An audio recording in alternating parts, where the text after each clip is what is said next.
Ibang gala na lang tuloy. Sian Lim di talaga imbitado sa GMA Gala 2024. How true na kaya wala raw sa naganap na GMA Gala 2024 noong July ang kapuso aktor na si Sian Lim ay dahil hindi raw talaga siya nakatanggap ng imbitasyon. Iyan ang pinag-uusapan nina OG Diaz, Mamaloy at Tita Jegs sa press episode ng entertainment vlog nilang OG Diaz Showbiz Update. Matapos makarating daw sa kaalaman ng una na kaya hindi raw nakita si Sian sa nabanggit na big event ng Kapuso Network ay dahil hindi nga raw talaga inimbitahan ang aktor-direktor. Dito ay may mga nag-isip daw na baka lilipat o babalik na ulit sa ABS-CBN si Sian dahil sa no-show nga siya sa event. Sa ad ni OG, nakarating daw sa kaniya na talagang hinanap ni Sian ang imbitasyon sa nabanggit na gala. At nang mapagalamang wala talagang ipinadala para sa kaniya ay sinabay na lamang ang pagbabakasyon sa ibang bansa kasama ang kasintaang si Iris Lee. In short, literal na gala na lang ang ginawa ni Sian. Ang punot dulo raw na hindi naman kumpirmado kung totoo ay dahil hindi raw gusto ng ilang staff ang attitude ni Sian.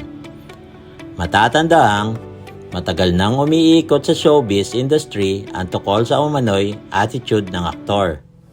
Pero sabi ni OG, si Sian lang daw ang makakapagkumpirma niyan at mas magandang sa kanya umano manggaling. Yun nga yung usap-usapan nga, natapos na yung gala, di ba? Ang unang pinag-usapan dyan ay si Sandro Mulak. Tapos yung mga bulong-bulungan naman na talaga naman daw na hindi in-invite ng GMA si Sian Lim, chika ni OG. Totoo ba yon? Ayan na, tinatanong po namin, hindi po namin kinukumpirma. Yan po yung umiikot na usap-usapan. Si Sian Lim ay hindi raw in-invite ng GMA Gala dahil hinanap daw ni Sian Lim kung nasaan ang kanyang imbitasyon. Hanggang sa madiskubre ni Sian Lim na hindi talaga siya in-invite. Ang ginawa na lamang daw ni Sian Lim ay nag-abroad sila ng kaniyang girlfriend na si Iris Lee.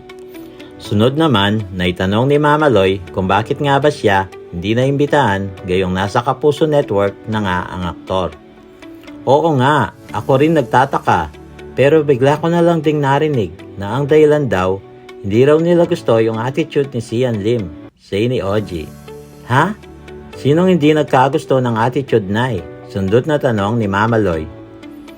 Yun daw mga prod staff. Totoo ba yon? Kasi alam mo no, marami ng mga bali-balita kay Sian Lim no. Mas magandang malinawan yan sa pa ni OG. Samantala, wala pang tugon, reaksyon o pahayag ang kampo ni Sian Lim kaugnay sa isyong ito. Gayon din ang pamunuan ng GMA Network.